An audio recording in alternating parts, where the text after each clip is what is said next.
इस समय वो सिर्फ जल्द से जल्द बाहर निकलना चाहता था। एक दिन उसे अपना मौका मिल ही गया। नौकरानी लीना बेसमेंट की सफाई करने के लिए समय समय पर आती रहती थी और इस बार उसने अपने औजार दीवार पर टांग दिए थे। टॉमी ने ये देख लिया था, इसलिए उसने उससे बात करने का बहाना ढूंढा और उससे घर के पते के बारे में पूछने लगा। उसका मकसद बस उसका ध्यान भटकाना था और वैसा ही हुआ। जब लीना ऊपर गई तो वह दीवार से औजार ले जाना भूल गई। उसके जाते ही टॉमी ने जल्दी से हाथ बढ़ाकर उसे उठाने की कोशिश की, लेकिन अफसोस की बात है उसने कितनी भी कोशिश की उसका हाथ बस थोड़ा सा दूर रह गया। और तभी क्रिस के खाना लाने का समय भी हो गया, इसलिए उसे चुपचाप अपनी जगह पर वापस जाना पड़ा। उसने अपनी आंखों के सामने आजादी की उम्मीद को टूटते हुए देखा। इसके बाद फिर से टॉमी का सबसे नापसंद ट्रेनिंग का समय शुरू हो गया। उन पति पत्नी ने उसे उसका एक पुराना वीडियो दिखाया। उस वीडियो में वो और उसके दोस्त एक छोटे स्कूल के बच्चे को परेशान कर रहे थे। अगर ये पहले की बात होती तो टॉमी इसे देखकर मजे लेता और दूसरों पर अपना कंट्रोल देखकर खुश होता, लेकिन अब वो दूसरों की जगह खुद को रखकर सोचना सीख गया था, क्योंकि इस समय वो उसी स्कूली बच्चे की तरह दूसरों के कंट्रोल में जी रहा था। ये एक बहुत ही घुटन भरा और बेबसी का एहसास था। इसके बाद अनपढ़ और जाहिल टॉमी ने कैथरीन की दी हुई वो किताब पढ़ना शुरू कर दिया, क्योंकि उसे समझ आ गया था कि इस पति पत्नी को एक अजीब सी बीमारी जैसी जिद थी जो उसे पूरी तरह से बदलना चाहते थे। इसलिए उसने उनकी बात माननी शुरू कर दी। जब भी क्रिस नीचे चेक करने आता तो वो जानबूझकर किताब हाथ में ले लेता और उससे किताब के बारे में सवाल भी पूछता। और इस तरह एक दिन दोपहर के समय टॉमी की जिंदगी में एक बहुत बड़ा मोड़ आया। क्रिस का परिवार उसके लिए एक केक लेकर आया और उसके लिए बर्थडे सॉन्ग भी गाने लगा। असल में आज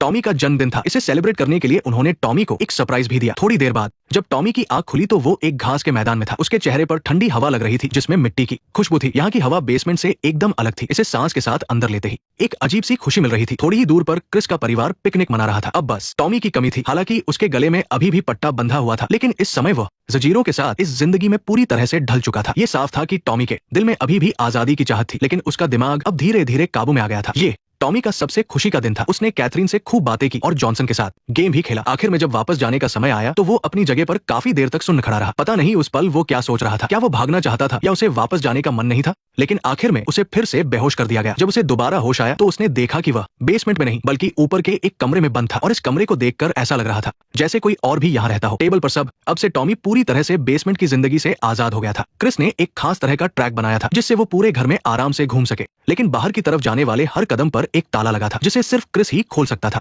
इसका मतलब था कि अगर टॉमी को और आजादी चाहिए तो उसे अच्छा बर्ताव करके पति पत्नी का भरोसा जीतना होगा। जाहिर है ये आजादी पूरी तरह से नहीं थी। उन्होंने उसके कॉलर पर एक घंटी लगा दी थी। उसके हर कदम पर घंटी की आवाज आती थी। टॉमी के लिए ये सच में एक नई जंजीर थी। एक दिन अपनी उत्सुकता को रोक न पाने पर उसने जॉनसन से उस कमरे के बारे में पूछा कि क्या किसी और को भी किडनैप करके इस कमरे में रखा गया था। जॉनसन ने इसका जवाब हाँ में दिया, लेकिन जब टॉमी ने उस इंसान का नाम पूछा तो वो हिचकिचाने लगा। ये साफ था कि उस इंसान का नाम क्रिस के परिवार के लिए एक राज था। जॉनसन को चुप देखकर टॉमी ने भी कुछ और नहीं कहा, लेकिन एक बात पक्की थी कि उसके कमरे में पहले रहने वाले इंसान के साथ जरूर कुछ बुरा हुआ होगा। वो भी उसी रास्ते पर नहीं जाना चाहता था। इसलिए अगले दिन टॉमी ने क्रिस की मेड से नजदीकियां बढ़ाई। वो हर 2 दिन में एक बार क्रिस के घर आती थी। उसे ट्रैक के ताले का पासवर्ड जरूर पता होगा। पासवर्ड मिलने के बाद वो बिना